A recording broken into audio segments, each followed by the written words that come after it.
Tata டெக்னாலஜிஸோட Q1 result வந்திருக்கு. அந்த Tata டெக்னாலஜிஸோட Q1 result எப்படி இருக்கு அப்படின்னு சொல்லிட்டு பார்க்கலாம். ஸோ ஃபுல்லாவே நெகட்டிவ் Q1 தான் அந்த கம்பெனிக்கு அமைஞ்சிருக்கு. அது என்ன இதெல்லாம் லிஸ்ட் அவுட் பண்ணலாம். நெட் ப்ராஃபிட் 170 கோடியா இருக்கு. அவங்களோட இயர் ஆன் இயர்ல பார்க்கும்போது இது ஒரு 5.1% அப் அப்படின்னு சொல்லிட்டு சொல்றாங்க. பட் குவார்டர் ஆன் குவார்டர் நம்ம கம்பேர் பண்ணும்போது 9.8% டவுன். ஸோ இப்படிதான் போயிட்டு இருக்கு. அவங்களோட நெட் ப்ராஃபிட்ன்றது இயர் ஆன் இயர் பார்க்கும்போது நல்லா இருந்தாலும் குவார்டர் ஆன் குவார்டர் பார்க்கும்போது போன குவார்டருக்கும் இந்த குவார்டருக்கும் கொஞ்சம் கம்மியா தான் பண்ணிருக்காங்க. ரெவன்யூமே ஒரு 1244 கோடி ரெவன்யூ பண்ணிருக்காங்க. ஆனா அது இயர் ஆன் இயர்ல பார்க்கும்போது 1% டவுனும், குவார்டர் ஆன் குவார்டர் பார்க்கும்போது 3% டவுனும் இருக்கு. எபிட்டாமே குறைஞ்சிருக்கு. போன குவார்டர் 14% இருந்துச்சு, இப்போ 13% இருக்கு. எபிட்டா மார்ஜின் பார்க்கும்போது சேம் தான். ஸோ அங்கேயே லாசஸ் தான் இருக்கு. 18.2% இருந்து இப்போ 16.2% ஆயிருக்கு. ஸோ இது எதுக்காக இந்த கம்பேரிசன் அப்படின்னா, போன குவார்டர்ல இருந்து அவங்க எவ்வளவு பண்ணியிருந்தாங்க, இந்த குவார்டர் அவங்க எவ்வளவு பண்ணிருக்காங்க, போன 3 மாசத்துல இந்த 3 மாசத்துல பிசினஸ் அப்படின்னு நம்ம பார்க்கும்போது எல்லாமே நெகட்டிவா இருக்கு. அவங்களோட சர்வீஸ் செக்மெண்ட்ல மட்டும் 963 கோடி ரெவன்யூ எடுத்திருக்காங்க. அவங்க கிட்ட இருக்கிற மெயினான ரெவன்யூ ஜெனரேஷன் ரெண்டு வச்சுக்கலாம். ஒன்னு சர்வீஸ், இன்னொன்னு டெக்னாலஜி. இதுல சர்வீஸ் மெயினா இருக்கு. இதுல 963 கோடி பண்ணிருக்காங்க. பட் இது டவுன் தான் quarter on quarter year on year compare பண்ணும்போது. டெக்னாலஜி சொல்யூஷன்ஸ்ல 280 கோடி பண்ணிருக்காங்க. பட் இதுவும் quarter on quarter and year on year compare பண்ணும்போது டவுனா தான் இருக்கு. டாலர் டேர்ம்ஸ்ல பார்க்கும்போது டோட்டல் ரெவன்யூ எவ்வளவு இருக்கு அப்படின்னா $145 மில்லியன் இருக்கு. இதுல இந்த சர்வீஸ் சொல்யூஷன்ஸ்ல எவ்வளவு இருக்கு அப்படின்னா $112 மில்லியன் இருக்கு. இவங்களோட ரெவன்யூ கான்ட்ரிபியூஷன் டாலர் டேர்ம்ஸ்ல. ஓகே, ஓவராலா பார்க்கும்போது இந்த ரிசல்ட்ஸ் நெகட்டிவா தான் இருக்குன்னு தெரிஞ்சிச்சு. இதுக்கு சிஓ என்ன சொல்றாரு அப்படின்னா, நாங்க அக்னாலஜிங் பண்றோம், இது ஒரு காஷியஸான ஒரு Q1 இருக்கு அப்படின்னு சொல்லிட்டு சொல்றாரு. கொஞ்சம் பதட்டமான ஒரு Q1 தான் இருக்கு எங்களுக்கு அப்படின்னு சொல்லிட்டு அவரே அக்னாலஜிங் பண்றாரு. நிறைய பிளான்ஸ், நிறைய கிளைண்ட் கான்ஃபிடன்ஸ் எல்லாம் போய்கிட்டு இருக்கு. ஸோ நிறைய கிளைண்ட் கான்ஃபிடன்ஸ் எங்க மேல இருக்கு. 6 ஸ்ட்ராட்டஜிக் டீல் வின் பண்ணிருக்கோம். இது எல்லாமே உங்களுக்கு Q1 இம்பாக்ட் ஆகாது. Q2 Q3 இந்த மிட் குவார்டர்ல தான் இம்பாக்ட் ஆகும். ஸோ அப்ப நீங்க பாப்பீங்க அப்படின்னு சொல்றாங்க. இப்போ இந்த கம்பெனியோட சிஓ இருக்கவர் வாரன் ஹாரிஸ்னு சொல்லிட்டு ஒருத்தர் இருக்காரு. ஓலா ஷேர் பத்தி கண்டிப்பா பேசி ஆகணும். ஏன்னா நேற்று நம்ம பார்க்கும்போது நெகட்டிவ் நியூஸா தான் நிறைய இருந்துச்சு. மகாராஷ்டிரால நடந்ததெல்லாம் சொல்லியிருந்தேன். பட் இப்போ என்ன அப்படின்னா, மகாராஷ்டிரால ஃபர்ஸ்ட் என்ன நடந்துச்சுன்னு நிறைய பேர் தெரியாது, உங்களுக்கு சொல்றேன். மகாராஷ்டிரால ஒரு பிளான்ட் 388 அவுட்லெட்ஸ் அவங்க க்ளோஸ் பண்ணிருக்காங்க. ஏன் அப்படின்னா அவங்க கிட்ட ப்ராப்பரான ட்ரேடிங் லைசன்ஸ் இல்ல. ட்ரேடிங் லைசன்ஸ் பண்ணாம ரெஜிஸ்டர் பண்ணாம வெஹிக்கிள் விற்கிறாங்கன்னு சொல்லிட்டு மகாராஷ்டிரா கவர்மெண்டே அவங்களை பேன் பண்ணிருந்தாங்க. 412 413 அவுட்லெட்ஸ் மொத்தம். ஸோ அதுல மகாராஷ்டிரால மட்டும் அதுல 388 அவுட்லெட்ஸ் க்ளோஸ் பண்ணிருந்தாங்க. ஸோ இது எல்லாமே நெகட்டிவ் நியூஸா இருக்கும்போது திரும்ப நேற்று Q1 வந்துருந்துச்சு. அது 50% அவங்களோட ரெவன்யூல டிராப் ஆயிருக்கு. பட் 50% ரெவன்யூ டிராப் ஆனாலும் அந்த ஷேர் 20% ஏறி இருக்கு. என்ன மேட்டர், என்ன நம்ம டிஸ்கஸ் பண்ணோம் அப்படின்னா, நிறைய விஷயம் நியூஸ்ல பார்க்க முடியுது. ப்ராஜெக்ட் லக்ஷ்யா அப்படின்னு சொல்லிட்டு ஒரு காஸ்ட் கட்டிங் கேம் சேஞ்சரா இருக்கும் அப்படின்னு சொல்லிட்டு ஒரு ப்ராஜெக்ட் சொல்றாங்க, இந்த லக்ஷ்யான்ற ப்ராஜெக்ட். இது என்ன அப்படின்னு நம்ம பார்த்தோம்னா, இவங்க காசு எல்லாம் கலெக்ட் பண்ணிட்டு அதுக்கப்புறம் இன்வெஸ்ட்மெண்ட் பண்ணி இவங்க ஒரு டர்ன் அரௌண்ட் பண்ணுவாங்க. பட் அப்படிலாம் எதுவுமே இல்லாம இன்டர்னலாவே கேஷ் எல்லாம் எடுத்துக்கிட்டு கம்பெனியில இன்வெஸ்ட்மெண்ட் பண்ணி அவங்களோட மந்த் ஆன் மந்த்துக்கு ஒரு ஆப்ரேட்டிங் காசு தேவைப்படும். ஸோ அந்த ஆப்ரேட் பண்றதுக்கான காசை இவங்க இன்டர்னலாவே கலெக்ட் பண்ணி ஸோ அதுல இருந்து அவங்க பே பண்ணிப்பாங்க. அப்படி பார்க்கும்போது இவங்களுக்கு அந்த இன்ட்ரெஸ்டோட சேர்த்து வட்டி எல்லாம் கொடுக்க தேவையில்ல. ஸோ இது மாதிரி எல்லாமே டிராப் ஆகி கொஞ்சம் நல்லா இருக்கும் அவங்களோட ரெவன்யூ வைஸ் பார்க்கும்போது அப்படின்னு சொல்றாங்க. பட் இது எப்படி பிசினஸ் நியூஸா இருக்கும்னு தெரியல. ஏன்னா அந்த கம்பெனி ரெவன்யூ பண்றாங்க, இல்ல ஏதோ டீலர்ஷிப் வின் பண்றாங்க, இல்ல அவங்களோட புது மாடல் ஏதோ சக்சஸ் ஆகுது அப்படின்னா இது ஒரு நல்ல ஸ்ட்ராட்டஜிக் மூவா இருக்கும். பட் இது நல்ல ஸ்ட்ராட்டஜிக் மூவா சொல்லிட்டு 20% ஏற்றிருக்காங்க கம்பெனி இன்வெஸ்டர்ஸ் எல்லாருமே. இது என்ன ரீசன்னு தெரியல. ஆனா அவங்களோட Q1 பார்க்கும்போது ஃபுல்லாவே லாஸ்ல இருக்கு. Revenue full loss, profit full loss. போன குவார்டர் இந்த குவார்டர் பார்க்கும்போது 50% கிட்ட லாஸ் ஆயிருக்கு. அண்ட் மார்க்கெட் ஷேர் லூஸ் பண்ணிட்டே வராங்க. பட் அந்த கம்பெனியோட சிஓ என்ன சொல்றாரு அப்படின்னா, எங்களுக்கு கிராஸ் மார்ஜினா இது வரைக்கும் ஹிஸ்டாரிக்கா இல்லாத அளவுல இந்த Q1 தான் கொடுத்துருக்கு அப்படின்னு சொல்றாரு. ஒரு வண்டி அவர் வித்தார் அப்படின்னா 40,000 இருந்து 45,000 எங்களுக்கு அவ்வளவு அளவுக்கு கிராஸ் ப்ராஃபிட் வருது அப்படின்றத அவர் சொல்றாரு. ஸோ கிராஸ் ப்ராஃபிட்டா 40,000 இருந்து 45,000 இந்த வண்டி விற்கிறதுனால அவருக்கு ஒரு வண்டியை விற்கிறதுனால அவருக்கு கிடைக்குது. ஸோ இப்போ இந்த government PLI schemes and then governments நிறைய EV பாலிசிஸ்லாம் ரிலீஃப் கொடுத்துருப்பாங்க. ஸோ அதெல்லாம் சேர்த்துதான் இவர் இது எல்லாத்தையும் சொல்றாரு. அண்ட் தென் Gen 3 சொல்லிட்டு ஒரு விஷயம் இருக்கு. அதுல இந்த BOM அப்படின்னு சொல்லிட்டு ஒன்னு இருக்காங்க, பில் ஆஃப் மெட்டீரியல்ஸ். அதாவது ஒரு வண்டி தயாரிக்கிறதுக்கான மெட்டீரியல்ஸ் காஸ்ட் தேவைப்படும், அது எல்லாமே குறைஞ்சிருக்கு. ஸோ இது எல்லாமே எங்களுக்கு பிளஸ்ஸா இருக்கும் அப்படின்னு சொல்லி அவர் கோட் பண்றாரு. பட் என்னதான் இருந்தாலும் ஓவராலா பார்க்கும்போது இந்த ஓலா ஷேர்ன்றது கொஞ்சம் ப்ரெஷரா தான் இருக்கு. அண்ட் தென் எல்லாமே நெகட்டிவ் நியூஸா தான் இருக்கு. ஏன் ஏத்துறாங்க எனக்கு இன்னும் சுத்தமா புரியல. அந்த ப்ராஜெக்ட் லக்ஷன்றதுலாம் ஒரு பிளான் அப்படின்றது எனக்கு தெரியல. நீங்க என்ன இதெல்லாம் நோட்டீஸ் பண்ணிக்கங்க. அடுத்த நியூஸா வரும்போது சன்ஃபார்மால ஒரு நல்ல நியூஸ் வந்திருக்கு. அது என்ன அப்படின்னு டிஸ்கஸ் பண்ணலாம். லெக்ஸ்எல்வி அப்படின்னு சொல்லிட்டு யூஎஸ்ல ஒரு ப்ராடக்ட் லான்ச் பண்ணிருக்காங்க. ஸோ இது என்ன அப்படின்னா, இந்த ஏர்லாஸ்க்கு ட்ரீட்மெண்ட் பண்ற ஒரு ட்ரக்கா இருக்கு. இது இன்னைக்கு தான் லான்ச், அதாவது யூஎஸ்ல மண்டே அன்னைக்கு மார்னிங் லான்ச். ஸோ இந்த ஏர்லாஸ் ட்ரக் என்ன அப்படின்னா ஒரு 8 mg டேப்லெட்.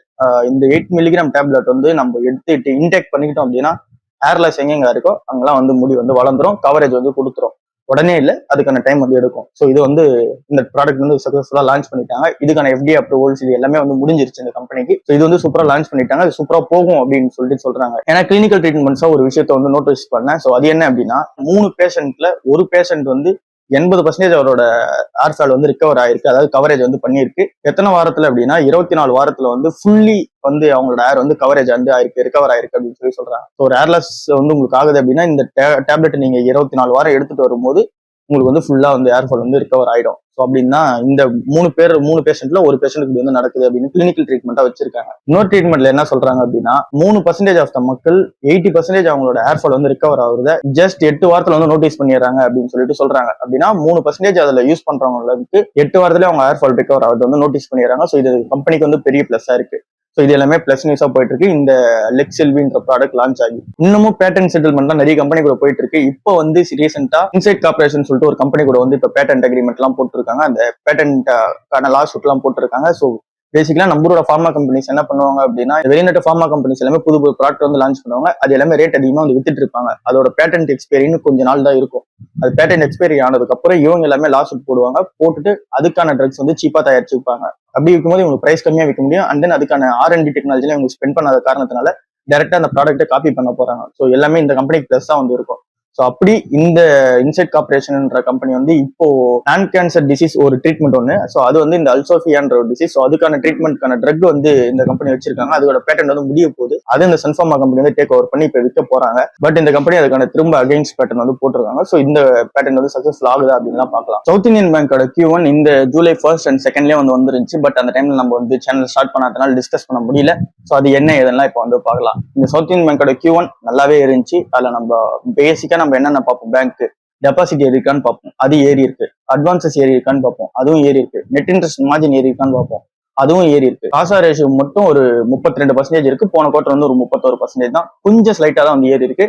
பட் இதுவுமே வந்து ஏறி இருக்கு. ஸோ ஓவராலா இந்த கம்பெனி என்னென்ன பண்ணுமோ அதெல்லாம் கரெக்டா பண்ணிருக்காங்க. என்பிஏ வந்து 4% கிட்ட இருந்தது, இப்போ 3% கிட்ட எடுத்துன்னு வந்துட்டாங்க. போன குவார்டர் வந்து 4.3% இருந்துச்சு, இப்போ 3.2% இருக்கு. அவங்க கடன் கொடுக்குற எல்லாருமே திருப்பி கொடுத்துறாங்க. இந்த கம்பெனி வந்து பிளஸ் பாயிண்டா தான் இருக்கு. ஸோ ஓவராலா பார்க்கும்போது இந்த நியூஸஸ் அண்ட் தென் இந்த ஃபண்டமெண்டல்ஸ் அண்ட் இந்த ரிசல்ட்ஸ் எல்லாமே பார்க்கும்போது நல்லாவே இருக்கு, நல்லாவே இம்ப்ரூவ் ஆயிட்டு போறாங்க அப்படின்றதான் தெரியுது. மார்க்கெட் அனலிஸ்ட்லாம் என்ன சொல்றாங்க அப்படின்னா இந்த ஷேர் வந்து ஒரு 70 ரூபா போகும், 80 ரூபா போகும் அப்படின்லாம் சொல்லிட்டு மார்க்கெட் அனலிஸ்ட் எல்லாம் ப்ரெடிக்ட் பண்றாங்க. நிறைய பேர் சொல்லிட்டு இருக்காங்க. பட் இப்போதைக்கு நம்ம வேல்யூவேஷன்ஸா பார்க்கும்போது அந்த அளவுக்கு போகுமா அப்படின்றதெல்லாம் வந்து தெரியல. மேபி ஓவர் வால்யூட் பண்ணாங்கன்னா கண்டிப்பா போகலாம். பட் இப்போ இருக்க பிரைஸ் அண்ட் தென் இப்போ இருக்க price to book and then நம்ம புக் வேல்யூ எல்லாம் எடுத்து பார்த்தோம்னா டீசென்டான பிரைஸ்ல தான் வந்து இருக்கு.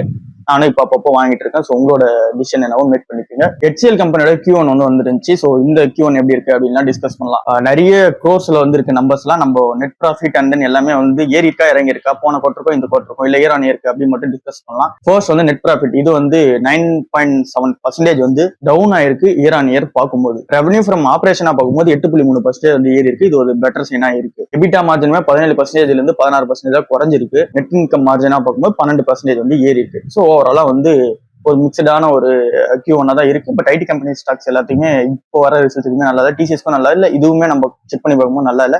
டாடா டெக்குமே நல்லா இல்லை. US$ ரெவன்யூவா $3,500 பில்லியன் வந்து வச்சிருக்காங்க. US$ ரெவன்யூவா மட்டும். அவங்க கிட்ட இருக்க கேஷ் ஃப்ளோ 120% வந்து மெயின்டைன் பண்ணிருக்காங்க. ஆப்ரேட்டிங் கேஷ் ஃப்ளோவும் இருக்கு, ஃப்ரீ கேஷ் ஃப்ளோவும் வந்து இருக்கு, நல்லாவே மெயின்டைன் பண்ணிருக்காங்க. எம்ப்ளாயி மெட்ரிக்ஸா பார்க்கும்போது ஒரு 269 எம்ப்ளாயிஸ் வந்து டவுன் ஆயிருக்கு போன குவார்ட்டருக்கும் இந்த குவார்ட்டருக்கும் கம்பேர் பண்ணும்போது. ஃப்ரெஷர்ஸா வந்து ஒரு 2000 பேர் கிட்ட எடுத்திருக்காங்க. 1926 அந்த ரேஞ்சில் வந்து எடுத்திருக்காங்க பீப்புள. டிவிடெண்டுமே ஒரு 12 ரூபா வந்து கொடுத்துருக்காங்க. ஸோ இந்த டிவிடெண்ட்கான ரெக்கார்ட் டேட் ஜூலை 18 அன்னைக்கு வச்சிருக்காங்க. அப்படின்னா நம்ம ஜூலை 16 அன்னைக்குலாம் நம்ம இந்த ஷேர் வாங்கிடணும். ஜூலை 17 அன்னைக்கு நம்ம கிட்ட கையில வந்துடும். ஜூலை 18 அன்னைக்கு நம்ம எலிஜிபிள் ஆயிடுவோம். ஸோ இதுக்கான பேமெண்ட் டேட் வந்து ஜூலை 28 வந்து வச்சிருக்காங்க. ஸோ உடனே வந்து கிரெடிட்டபிள் ஆயிடும் இந்த 12 ரூபா ஷேர் பிரைஸ். ஸோ இப்போ இந்த டிவிடெண்ட் பர்பஸ்க்காக வாங்கலாமான்னு கேட்டீங்கன்னா கண்டிப்பா இதுக்கான up rally and then down rally வந்து போயிட்டே தான் இருக்கும். டிவிடெண்ட் பர்பஸ்க்காக கன்சிடர் பண்றதுன்றது கொஞ்சம் ரிஸ்கான பெட்டா தான் இருக்கும். பட் இந்த வேல்யூஷன்ஸ் எல்லாம் பார்க்கும்போது ரொம்ப ஐயா தான் இருக்கு. டாடா டெக்னாலஜிஸ் பார்த்தாலுமே ஒரு 42 இருக்கு PE. இந்த கம்பெனிக்குமே அதிகமாக தான் இருக்கு PE ரேஷியோ எல்லாமே. இன்னும் கொஞ்சம் டவுன் ஆச்சு அப்படின்னா, இன்னும் ப்ரெஷர் எல்லாம் கிரியேட் ஆச்சு அப்படின்னா இதே மாதிரி ரிசல்ட்ஸ் கண்டினியூ ஆகும்போது கண்டிப்பா ப்ரெஷர் கிரியேட் ஆகும். லாங் டேர்ம் ட்ரெண்டா எல்லாமே சக்சஸ் ஆனாலும் ஷார்ட் டேர்ம்ல விழும்போது நம்ம யூஸ் பண்ணிக்கலாம். அண்ட் தென் இந்த கம்பெனி அண்ட் தென் ஜென்ஏ டீல்ஸ் எல்லாம் வந்து நிறைய வச்சிருக்காங்க. யூரோப், ஆஸ்திரேலியா, யூஎஸ், யுஏஇ இந்த கண்ட்ரீஸ் கூட எல்லாம் வந்து டீல்ஸ் வந்து வச்சிருக்காங்க, பார்ட்னர்ஷிப் வந்து சைன் பண்ணிருக்காங்க. இப்போதைக்கு அவங்க கிட்ட இருக்க டோட்டல் கான்ட்ராக்ட் வேல்யூ எவ்வளவு இருக்கு அப்படின்னா $1812 பில்லியன் வந்து இருக்கு. அதாவது அந்த கான்ட்ராக்ட் பண்ணி வச்சது. ஸோ அதெல்லாம் சக்சீட் பண்ணிட்டாங்கன்னா அந்த காசு வந்து அவங்களுக்கு வந்துடும். மோதிலால் ஓஸ்வால் என்ன சொல்றாங்க அப்படின்னா இந்த இந்துஸ்தான் யூனிலிவருக்கு ஒரு அப்சைடு வந்து ஒரு 20% போகும் அப்படின்னு சொல்லிட்டு பெட் பண்றாங்க. இது என்ன ரீசனுக்காக அப்படின்னா புதுசா ஒரு சிஓ வந்து வரப்போறாங்க இந்த HUL கம்பெனிக்கு. ஆகஸ்ட் 1 அன்னைக்கு வந்து டேக் ஓவர் பண்ண போறாங்க இந்த HUL கம்பெனியை. இவங்க யாரு அப்படின்னா இந்த கம்பெனில 30 வருஷம் வந்து ஒர்க் பண்ணிருக்க ஒரு விமன் எம்ப்ளாய் தான். இவங்க வந்து ஃபர்ஸ்ட் விமன் சிஓ இந்த HUL கம்பெனில வந்து அப்பாயின்மெண்ட் ஆக போறது. ஆகஸ்ட் 1 வந்து டேக் ஓவர் பண்ண போறாங்க. ஸோ இவங்களோட லீடர்ஷிப் கீழே சூப்பரா போகும் கம்பெனி. ஸோ இதுல இருந்து 20% வந்து அப் ஆகும் அப்படின்னு சொல்றாரு. அவங்களோட நேம் வந்து பிரியா நாயர்னு சொல்லிட்டு ஒருத்தவங்க. ஸோ இவங்க ஏற்கனவே ஒரு 30 வருஷமா அந்த கம்பெனில இருக்காங்க. இப்போ கரண்டா வந்து எதுக்கு வந்து பிரசிடென்டா இருக்காங்க அப்படின்னா இந்த beauty and then wellbeing products தான் வந்து பிரசிடென்டா இப்போ இவங்க தான் வந்து இருக்காங்க. ஏற்கனவே இந்த மினிமலிஸ்ட் பிராண்ட்லாம் வந்து வாங்குறத பார்த்துருக்கலாம். ஸோ அதெல்லாம் இவங்க லீடர்ஷிப் கண்ட்ரோல தான் வாங்கியிருப்பாங்க. ஏன்னா அது வந்து பியூட்டி அண்ட் தென் வெல்னஸ் வரும். ஸோ அதெல்லாம் வந்து இவங்க கண்ட்ரோல்ல தான் வந்து வாங்கியிருப்பாங்க. ஸோ இந்த மாதிரி இந்த ப்ரீமியமைசேஷனான இந்த beauty care product and then இந்த வெல்பீயிங் ப்ராடக்ட்ஸ் இது எல்லாத்தையுமே வந்து ஃபோக்கஸ் பண்ணி தான் இவங்க மூவ் பண்ணுவாங்க. அண்ட் தென் FMCGயுமே நல்ல ஒரு ரெக்கவர் வந்து கொடுத்துருக்கு. பட் அங்கே ஒரு காம்படிஷன் இருந்தாலுமே எங்களுக்கு நல்ல ஒரு ரெக்கவரி வந்து கொடுத்துருக்கு. நிறைய பேர் வந்து யூஸ் பண்றாங்க ப்ரீமியமைசேஷனா ப்ராடக்ட்லாம். அதில் நாங்கள் ஃபோக்கஸ் பண்ணி போவோம். அண்ட் தென் நிறைய ஷிப்ஸ் வந்து அங்கே நடக்கும். இவங்களோட டேக் ஒர்க்கு நல்லா போகும் அப்படின்னு சொல்லிட்டு மோதிலால் ஓஸ்வால் வந்து சொல்றாங்க. டெஸ்லா கம்பெனி அபிஷியலா இன்னைக்கு ஜூலை 15 இன்னைக்கு அவங்களோட ஃபர்ஸ்ட் லான்ச் வந்து இன்னைக்கு நடக்க போகுது. இந்தியால ஃபர்ஸ்ட் ஷோரூம் வந்து ஓபன் பண்றாங்க. ஸோ இன்னில இருந்து ப்ராடக்ட் வந்து விற்க போறாங்க. 4 ப்ராடக்ட் வந்து இம்போர்ட் பண்ணி வச்சிருக்காங்க. இது இந்த மும்பைல வந்து விற்க போறாங்க. பந்த்ரா குர்லா காம்ப்ளெக்ஸ் சொல்லிட்டு ஒன்று இருக்கு. ஸோ அங்கதான் இந்த 4 ப்ராடக்ட் இம்போர்ட் பண்ணி வச்சிருக்காங்க. அங்க இந்த ஷோரூம் வந்து ஓபன் பண்றாங்க. ஸோ இதோட பிரைஸ் ரேஞ்ச் வந்து ஒரு 25 லட்சத்துல இருந்து 30 லட்சம் வந்து இருக்கும் அப்படின்றது பிரைஸ் ரேஞ்சா இருக்கு. ஸோ அந்த பிரைஸ் ரேஞ்ச் வந்து விற்பாங்க. இது வந்து இந்த B2B B2C வந்து வராது. ஸோ இது வந்து D2C வந்து வச்சிருக்காங்க, டைரக்ட் டு கன்சியூமர். அவங்க வந்து இந்த ட்ரெடிஷனல் வேவான இங்கிருந்து ஒரு மெர்ச்சன்டைஸ் கிட்ட அனுப்பி அவங்க வந்து எடுத்துட்டு வந்து ஒரு டீலர்ஷிப் அவுட்லெட்ஸ்ல வந்து விற்பாங்க. நம்ம ஊர்ல இருக்க காசு எல்லாமே இம்போர்ட் பண்ணி வர காசு எல்லாமே இப்போ அந்த மாதிரி எல்லாம் அவாய்ட் பண்ணிட்டு இவங்களே டைரக்டா எடுத்துட்டு வந்து இங்க விற்கிறாங்க. ஸோ இதனால வந்து பிரைசிங் கொஞ்சம் கம்மியா கொடுக்க முடியுதுன்னு அவங்க கோட் பண்றாங்க. பட் டாக்ஸ் அப்ளிகபிள் ஆகி தான் வருது. இங்க இந்த பிரைஸ்ல வந்து விற்க போறாங்க. இன்னிலிருந்து லான்ச். இந்தியா ஃபுல்லாவே ஈவிக்கு அடாப்ட் ஆகும்போது எங்க கம்பெனியே நல்லா இருக்கும் அப்படின்னு சொல்லிட்டு அந்த கம்பெனியோட சிஓ எலான் மஸ்க் சொல்றாரு. ஸோ இந்த கம்பெனி நல்லாவே பெர்ஃபார்மன்ஸ் பண்ணும். நம்ம ஊர்ல யூனியன் மினிஸ்டருக்கு இந்த பியூஷ் கோயல் என்ன சொல்றாரு அப்படின்னா okay welcome to Indian market அப்படின்னு சொல்றாரு. பட் மேனுஃபேக்சர் இன் இந்தியா அப்படின்னு சொல்லிட்டு சொல்றாரு. ஏன் அப்படின்னா இந்த ட்ரம்ப் வந்து அப்படிதான் சொல்லுவாரு, நீங்க வாங்க எங்க ஊர்ல ஆனா மேனுஃபேக்சரிங் ஃபெசிலிட்டியை வச்சுக்கோங்க, உங்க ஊர்ல மட்டும் ப்ராடக்ட் தயார் பண்ணி வராதிங்க அப்படின்னு சொல்லுவாரு. ஸோ சேம் இங்கேயும் சொல்றாங்க, நீங்க வாங்க வித்துக்கோங்க, பட் எங்க ஊர்லயும் மேனுஃபேக்சரிங் ஃபெசிலிட்டியே போடுங்க அப்படின்னு சொல்றாங்க. பட் டெஸ்லாவோட பிளான் என்னவா இருக்கு அப்படின்னா இப்போதைக்கு சேல்ஸ் தான் வந்து ஃபோக்கஸ் பண்ண போறாங்க. இந்த மேனுஃபேக்சரிங் ஃபெசிலிட்டி எல்லாம் போக போக தான் பிளான் பண்ண போறோம் அப்படின்னு சொல்லியிருக்காங்க. பட் அதை வந்து ஃபர்ஸ்ட் பண்ணுங்க அப்படின்ட்டு பியூஷ் கோயல் வந்து சொல்றாரு. ஸோ ஓவராலா இது எல்லாம் தான் கலந்து ஒரு நியூஸா வந்து இருக்கு. ஓவராலா நம்ம பார்க்கும்போது இந்த HCL டெக், டாடா டெக் இந்த மாதிரி டெக் கம்பெனிஸ் TCS நம்ம பார்க்கலாம். ஸோ இது எல்லாமே வந்து Q1 நல்லாவே இல்லை. ஏன்னா அந்த அளவுக்கு வந்து ப்ரெஷர் வந்து கிரியேட் ஆயிட்டு இருக்கு. எல்லாமே இந்த ஜென்ஏன்னு சொல்லிட்டு போயிட்டு இருக்காங்க. ஸோ அந்த ஜென்ஏன்னா என்ன, எப்படி ஒர்க் ஆகும் அப்படின்லாம் சொல்லிட்டு மேபி சண்டேல வந்து வீடியோ பண்றதா இருந்தா பண்ணலாம். ஸோ அது சம்பந்தமா தான் பார்த்துட்டு இருக்கேன் நானும். அது எப்படி ஒர்க் ஆகுது, அந்த டெக்னாலஜி கூட எப்படி அடாப்ட் ஆகலாம் அப்படிலாம் பார்க்கலாம். ஸோ இப்போதைக்கு அந்த ஒரு ப்ரெஷர்னால இந்த எம்ப்ளாயிஸ்க்கா இருக்கட்டும் அவங்களுக்கும் ப்ரெஷரா இருக்கு. அந்த லே ஆஃப் வந்து நடந்துட்டு இருக்கு. கம்பெனிக்குமே ப்ரெஷரா வந்து இருக்கு. ஹைக்ஸ் வந்து கொடுக்க முடியல. இது எல்லாமே ப்ரெஷரா வந்து போய்கிட்டு இருக்கு இந்த டெக் கம்பெனிஸ் எல்லாருக்கும். FMCG பிராண்ட்ஸ்க்குமே வந்து இப்போ போன குவார்டர் வந்து எதுவுமே நல்லா இல்லை. இந்த குவார்டர்ல இருந்து எல்லாமே நல்லா இருக்கும் அப்படின்ற மாதிரி தான் நியூஸஸ் பார்க்க முடியுது. ஸோ FMCG செக்டர் வந்து ஒரு ரெக்கவரி வந்து ஆயிருக்கு. பேங்கிங் செக்டர்ஸ் நல்லாவே போயிட்டு இருக்கு. ஸோ இந்த ஓவரால் இந்த Q1 இது வரைக்கும் டிஸ்கஸ் பண்ணதை வச்சு நான் சொல்லிட்டு இருக்கேன். ஸோ அது வந்து நல்லா தான் போகும்னு நினைக்கிறேன். இதுதான் இன்னைக்கான நியூஸா இருக்கு. ஸோ அவ்வளவுதான். நம்ம வீடியோ வந்து இன்னமும் சப்ஸ்கிரைப் பண்ணாம பார்த்துட்டு இருக்கோம், சப்ஸ்கிரைப் பண்ணிக்கோங்க. பெல் நோட்டிஃபிகேஷன் ஆன் பண்ணி வச்சுக்கோங்க. அப்பதான் உடனே வீடியோ வந்து சேரும் உங்ககிட்ட. லைக் பண்ணாம பாக்குறோம், லைக் பண்ணுங்க. கொஞ்சம் அல்காரிதம் வந்து பூஸ்ட் ஆகும். அண்ட் தென் இந்த வீடியோல என்னென்ன ஃபீட்பேக் இருக்கோ அதை கமெண்ட் செக்ஷன்லயே சொல்லுங்க. அதையும் நம்ம வந்து பார்த்துட்டு டிஸ்கஸ் பண்ணலாம். அண்ட் தென் நீங்க கேட்குற ஸ்டாக்ஸ் அண்ட் எல்லாமே வந்து டிஸ்கஸ் பண்ணணும். டைம் வந்து இல்லை. ஸோ என்னைக்கெல்லாம் டைம் கிடைக்குது அப்பெல்லாம் வந்து அந்த ஸ்டாக்ஸ் படிச்சுட்டு சண்டே அன்னைக்கு வீடியோ போட முடியுதான்னு பாக்குறேன். சண்டே ஒரு செக்மெண்ட் கண்டினியூ பண்ணலாம்னு சொல்லி இருந்தீங்க. ஸோ அந்த செக்மெண்ட் கண்டினியூ பண்ணலாம்னா இந்த சண்டே என்ன கம்பெனி வந்து எடுத்து பேசலாம் அப்படின்றத சொல்லுங்க. அந்த கம்பெனியை எடுத்து பேசிடலாம்.